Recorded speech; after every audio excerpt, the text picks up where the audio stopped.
दिल्ली, वो शहर जो सदियों से इतिहास की गोद में पलता आया है, मानो एक ऐसी किताब हो जिसके हर पन्ने पर राज, रण और रंगों की कहानियां बिखरी पड़ी हैं।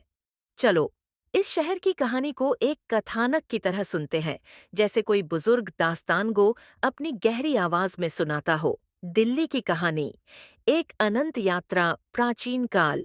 इंद्रप्रस्थ का जन्म कहते हैं बहुत बहुत पहले, जब समय भी जवान था। यमुना नदी के किनारे एक शहर बसाया गया, जिसे नाम मिला इंद्रप्रस्थ। ये महाभारत का जमाना था, जब पांडवों ने कौरवों के साथ मिलकर इस धरती को आबाद किया। युधिष्ठिर के राज्य में इंद्रप्रस्थ चमकता था, जैसे सूरज की किरणों से सजा कोई स्वप्न लोक। यमुना के तट पर बने इस नगर में धर्म और कर्म की गूंज थी। लेकिन समय की चाल ऐसी कि इंद्रप्रस्थ धीरे धीरे मिट्टी में मिल गया और उसकी कहानियां किंवदंतियों में बदल गईं। मध्यकाल। 7 शहरों की सैर दिल्ली की जमीन ऐसी थी कि हर कोई उसे अपना बनाना चाहता था।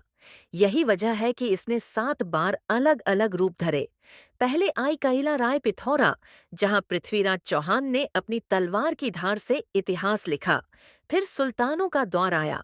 अलाउद्दीन खिलजी ने सिरिय को बसाया, तो तुगलकों ने तुगलकाबाद और फिरोज शाह कोटला को जन्म दिया। हर नया शासक दिल्ली को अपनी छाप देता और शहर हर बार नए रंग में रंगता। लेकिन दिल्ली की आत्मा तो तब जगी जब मुगलों ने इसे अपना ठिकाना बनाया। शाहजहां, वो बादशाह जिसके सपनों में संगमरमर के महल बसते थे, ने शाहजहानाबाद को बनाया। लाल किले की दीवारें, जामा मस्जिद की मीनारें और चांदनी चौक की रौनक, ये सब उसी के सपनों का हिस्सा थे। यमुना के किनारे बनी इस दिल्ली में बाजारों की चहल पहल, कवियों की महफिलें और तख्त की साजिशें एक साथ सांस लेती थीं। औपनिवेशिक युग। अंग्रेजों की दिल्ली और फिर आए अंग्रेज। 1857 की क्रांति में दिल्ली ने खून की नदियां देखीं। बहादुर शाह जफर, आखिरी मुगल बादशाह, लाल किले में बैठे थे, लेकिन उनकी सल्तनत सिर्फ नाम की रह गई थी। अंग्रेजों ने दिल्ली को अपने कब्जे में लिया और 1911 में इसे अपनी राजधानी बनाया। तब जन्म हुआ नई दिल्ली का। लुटियंस और बेकर ने इस शहर को नए सिरे से गढ़ा। चौड़े रास्ते, भव्य इमारतें और राजपथ की शान, ये सब अंग्रेजों की देन थी। लेकिन दिल्ली का दिल तो हमेशा हिंदुस्तानी रहा। आज़ादी और उसके बाद नई दिल्ली का उदय 1947 में, जब देश आजाद हुआ, दिल्ली भारत की राजधानी बनी। अब ये सिर्फ एक शहर नहीं था, बल्कि एक नए भारत का प्रतीक था। यहाँ संसद भवन में लोकतंत्र की नींव रखी गई। यमुना के किनारे अब भी पुरानी दिल्ली की गलियां गूंजती थीं, लेकिन नई दिल्ली में आधुनिकता की लहर थी। समय के साथ दिल्ली और बड़ी और फैली।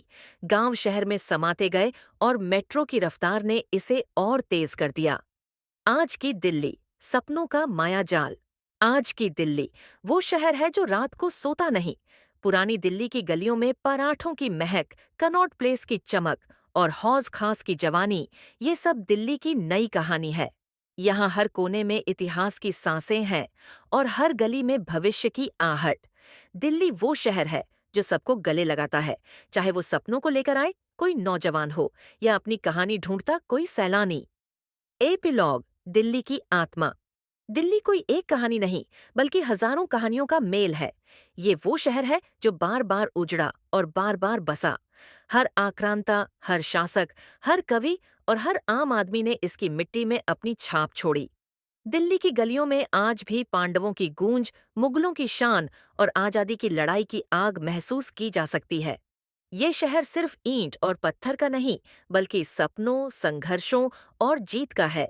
तो ये थी दिल्ली की कहानी, जो न कभी शुरू हुई न कभी खत्म होगी, क्योंकि दिल्ली वो किताब है जिसका हर दिन एक नया पन्ना लिखा जाता है।